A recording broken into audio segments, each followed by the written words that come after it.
លាស្រុកលាស្រែលាម៉ែលាពុកអើយតាមវ័យថ្ងៃមុខក្រែងរួធូធី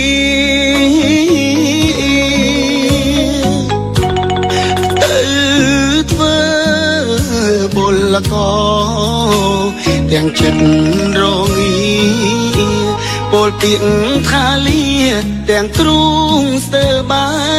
ច់ងើយមកដល់ស្រុកគេនឹកស្រុកខ្មែរណាំងនឹកគុំនឹកទាំងដេកឈោទឹកភ្នែកកា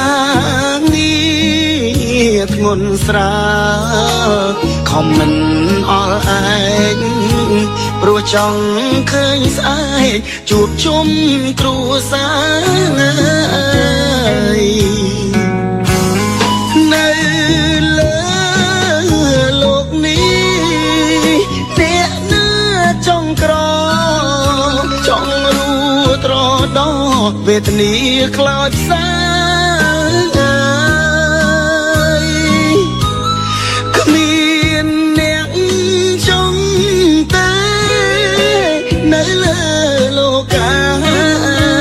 គ្រប់រូបប្រាថ្នា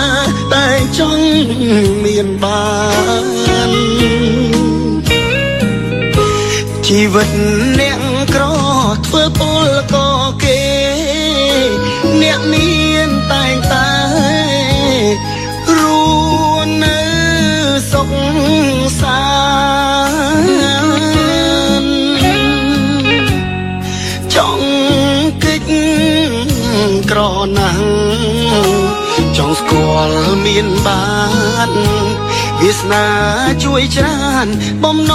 ងខ្ញុំផងអើយ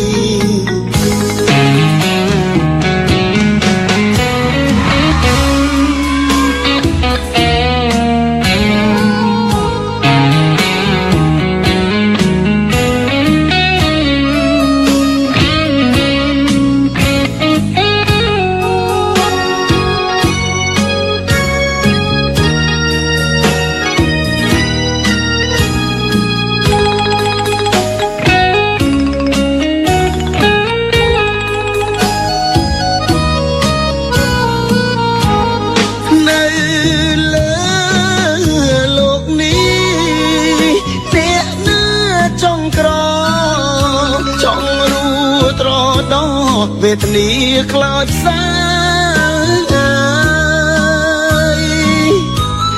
គ្មានអ្នកចង់តែនៅលើលោកាគ្រប់រូបប្រាថ្នាតែចង់មានបានជីវិតអ្នកក្រធ្វើពលក៏គេអ្នកមានតែងតែរួនៅសុខសាន្តចង់កិច្ចក្រណាស់